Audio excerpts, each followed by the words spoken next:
Hi there guys, it's Nami Neko, and today I am doing another drawing video here. As you can see up on the screen, that is the final drawing and we will be getting into it in a moment. So basically today I wanted to use some alcohol-based markers, and I'm going to apologize that my kitten here, she's decided that she needs attention right now, so she might be coming in and you might be hearing her cry and whine and be a little bit annoying. But basically I got these markers from a company called Winsor & Newton. They're called Brushmarkers. I'm sure many of you have heard of them. They're a pretty popular brand for alcohol-based markers.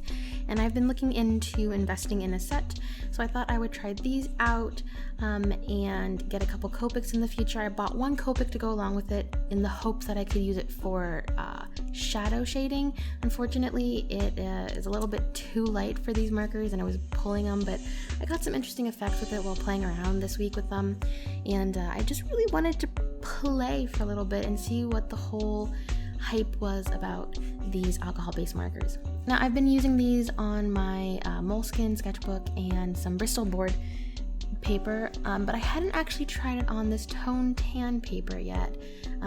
So I went ahead and I decided for my first little experiment in this sketchbook, because the sketchbook has turned into my experimentation sketchbook. I use it a lot with my Prismacolor, as you saw in the very beginning flipping through it. I really love this tan paper. It has a little bit of a texture to it. It's kind of fibrous in a way.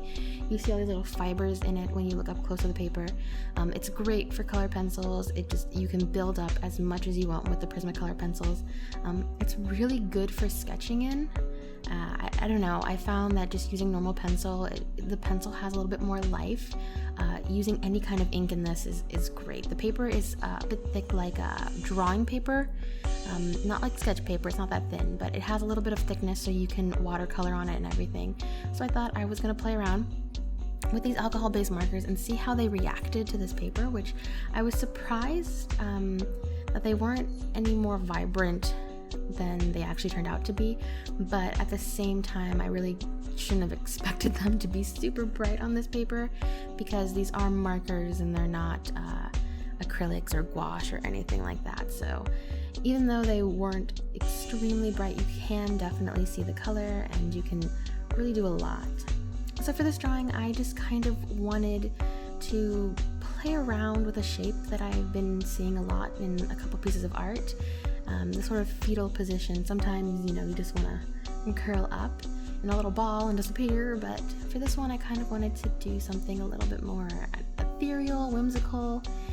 Yeah, so here you can see this is going to be one of the very first pieces that I do with the Pentel brush pen that is very, very popular in the illustration community. Brush pens in general, inking, any kind of thing like that is pretty popular. So I decided to pick one up and see what all the the hype was about them, and I have to say I really, really like it. It's kind of difficult for these a little bit smaller drawings. I think I'm gonna have to start doing a couple bigger pieces to play around with it, just because I think I need to learn a bit more control with it.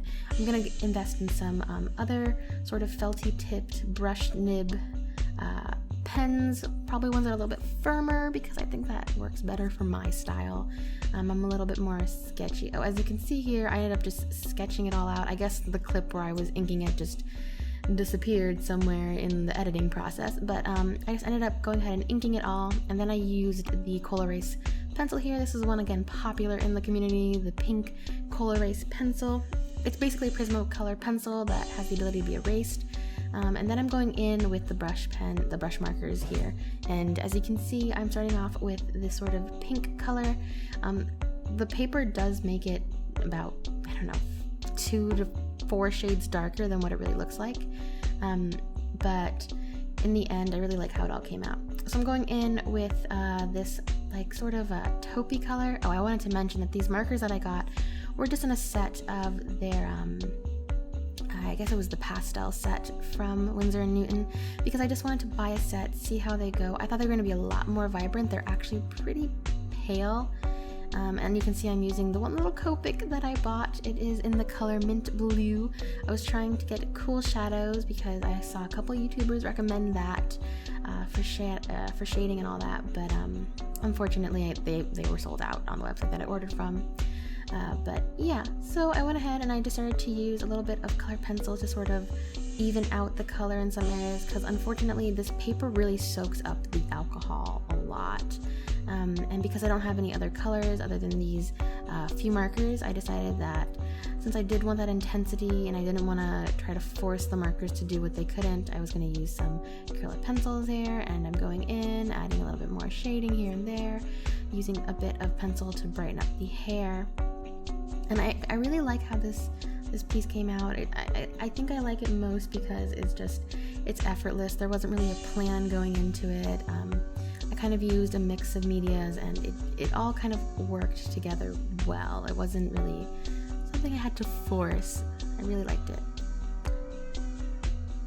And right about now, I believe I'm gonna go in with my Jelly Roll pen and just add a little bit of highlights here and there to enhance it, make it a little bit more come to life. And I think I go back in after this with a little bit more color pencils, and yeah, that's pretty much it. I really had fun drawing this. It's one of the first pieces I've done in this sketchbook that is a complete finished piece. I actually took it out of the sketchbook. Here you guys see I was testing out the markers there. I just really happy with this. The first piece that I took out of my sketchbook and framed and put into place because I was pretty proud of it. And yeah, I think I'm gonna definitely invest in some more of these markers and definitely play around because they make life a lot more interesting. So thank you guys for watching. If you guys have any comments or questions or anything you want to say, go ahead and leave them in the comments below. Hope you guys have a good day. Bye.